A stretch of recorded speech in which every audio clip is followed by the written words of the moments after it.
তিনি জুমার মসজিদে বলছেন ঈদে মিলাদুন নবী এটা কোরআনে নাই, হাদিসে নাই।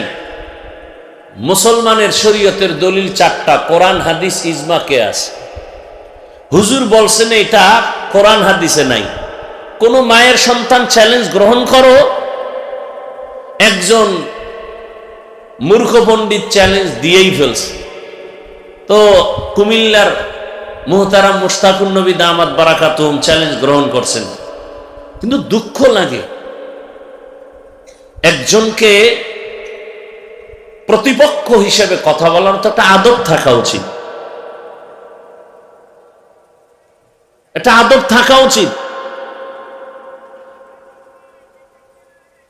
আমরা তো মিলাদুন নবীর বিরোধী না, শুধু ঈদ শব্দ লাগাইয়া আবার সব ঈদের বড় ঈদ, ঈদুল ফিতর বড় ঈদ, ঈদুল আজহা ঈদ, এটা বাদ দিয়া এটাই বড়, এটা অতিরঞ্জিত তো ইসলাম পছন্দ করে না। আমরা তো মিলাদুন নবীর বিরোধী না, বরং আমি যেভাবে বয়ান করি এই কথাগুলো মানুষ যদি খেয়াল করে, দ্বন্দ্ব থাকার কথা না। আমি মিলাদুন নবী রবিউল আউয়াল নিয়ে যে কয়টা বয়ান করছি এগুলো খেয়াল করে যদি চলে, অন্তরকে বড় করা উচিত। আলেমের আমাদের কপালে আরো ভিডিও আছে। আপনারা মনে করছেন শান্তি, অনেক অশান্তি।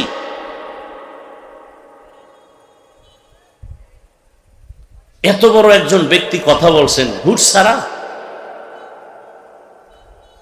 ছোট ছোট বাচ্চা পোলাভান মাইকে এখন ওয়াজ করতে তো আর কোনো ডিগ্রি লাগে না, আর কি বলে সার্টিফিকেট লাগে না, কণ্ঠ আছে, চিৎকার দিছে, বাস বড় বক্তা হয়ে গেছে, ভাইরাল হয়ে গেছে। ভাইরালের দান্দা। কথা বলার শালীনতা থাকা উচিত।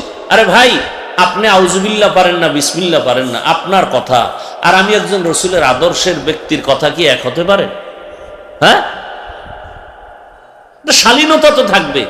উম্মত তো আলেম থেকে শিখবে, উম্মত তো এই যাচাই করে না ও হুজুরে কি পাস, কত ডিগ্রি, এটা তো মানুষ যাচাই করে না। মানুষ যাচাই করে মাওলানা।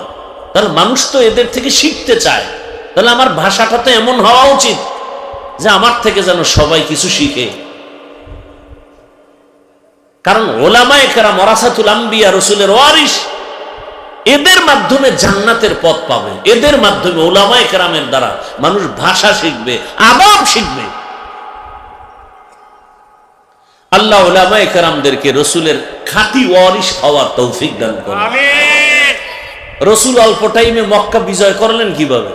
একটা বেতের বাড়ি লাগে নাই, গালি লাগে নাই, রসুলের সুন্দর আচরণ, ব্যবহার, আর কি